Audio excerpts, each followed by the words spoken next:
Watching television last night kind of sparked my curiosity about something. Time travel. I'm really curious about that. Does it exist? Has anyone ever done it? And what would I do? So I Googled some things, just kind of checking around to see if maybe perhaps this is a phenomenon that actually exists. Had someone done it? And if I was able to do time travel, what would I do? What would I do? Would I try to catch a glimpse of a dinosaur? Or maybe roam the deserts of Egypt and see exactly how they put those pyramids together? Would I get the winning number to the lottery? Maybe I go back in time just far enough to spend an extra few days with my mom before she passes away.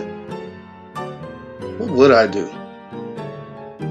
What would I do? I'd fallen asleep at the keyboard. And the next thing that I knew, I was standing in the parking lot of the Lorraine Motel in Memphis, Tennessee. That's when it struck me. That's what I'd do. I'd go back in time and change history.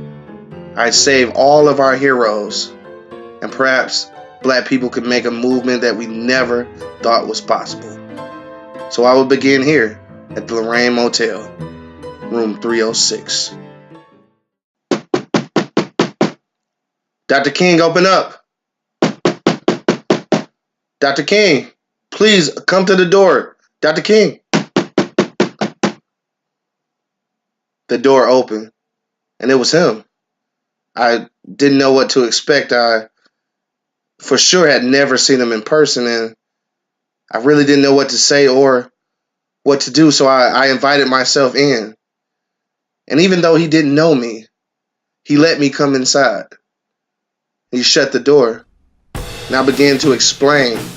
I explained how I knew for certain that he would lose his life this evening. And even though I couldn't explain how or tell him why I knew this information, I begged and pleaded that he stay inside the room. Because if he leaves this room, he will most certainly die. And he will die this evening.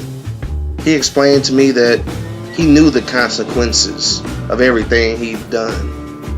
And even though he may certainly be led to death, that he would not leave our people or our struggle behind.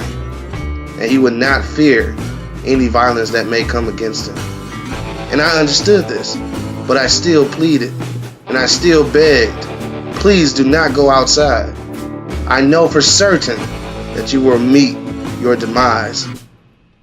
He turned away from me and he said, that's okay, because our movement shall go forward. And for that, I will forever live on.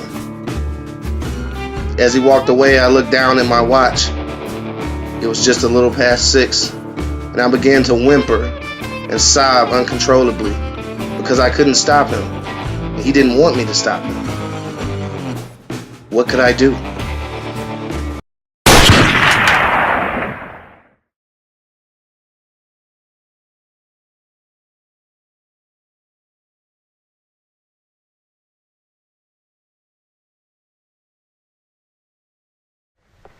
My 4 little children will one day live in a nation where they will not be judged by the color of their skin, but by the content of their character. I have a dream today